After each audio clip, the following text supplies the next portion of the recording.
சாபத்தின் பிடியில் இருக்கலாம், ஏதோ ஒரு வியாதியின் பிடியில் இருக்கலாம்.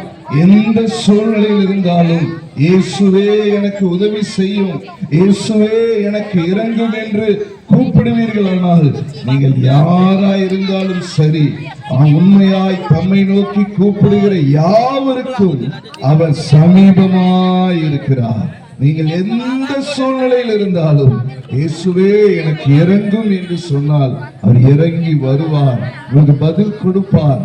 பேசுகிற தெய்வம் இயேசு. அவர் பேசுகிறவர், உங்களோடு பேசுவார். உங்கள் பலவீனங்களை மாற்றுவார், உங்கள் பாவங்களை போக்குவார், சாபங்களை நீக்குவார், வியாதிகளை மாற்றுவார். என்னுடைய சாட்சியை சொல்ல வேண்டுமானால், என்னுடைய 17ஆம் வயதுல என் தகப்பனாரை இழந்து வாழ்க்கையே வெறுத்து போய், இனி எனக்கு எதிர்காலமே இல்லை, இனி நான் வாழ்வதை விட சாவதே நல்லது என்று சொல்லி தற்கொலை செய்ய தீர்மானித்து எல்லா ஏற்பாடுகளோடு நான் தற்கொலைக்கு நேராய் போய்கொண்டிருந்த ஒரு மனிதன்.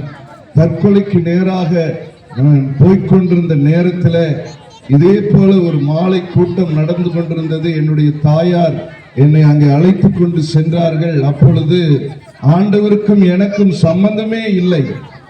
இந்த இடத்துல இங்க பலர் நினைக்கலாம், இவங்க எல்லாம் பாஸ்டர், இவங்கெல்லாம் அதனால பேசுறாங்க. இல்லை இல்லை, ஒரு நாள் ஆண்டவருக்கு எனக்கு சம்பந்தமே இல்லாம உங்களில் ஒருவனாய் நான் உட்கார்ந்திருந்தேன். அப்பொழுது ஆண்டவருடைய வார்த்தையை பிரசங்கித்த தேவ மனிதர் கர்த்தருடைய வார்த்தை பேசும் பொழுது தீர்க்க தரிசனமாய் அவர் சொன்னார், இங்கே ஒரு சகோதரர் தற்கொலை எண்ணத்தோடு வந்திருக்கிறீர்கள், இனி நான் வாழ்ந்து என்ன பிரயோஜனம், வாழ்வதை விட சாவதே நல்லது என்று தற்கொலை செய்ய தீர்மானித்து வந்திருக்கிற சகோதரனே, இயேசு உங்களுக்காய் சிலுவையிலே மரித்திருக்கிறார்.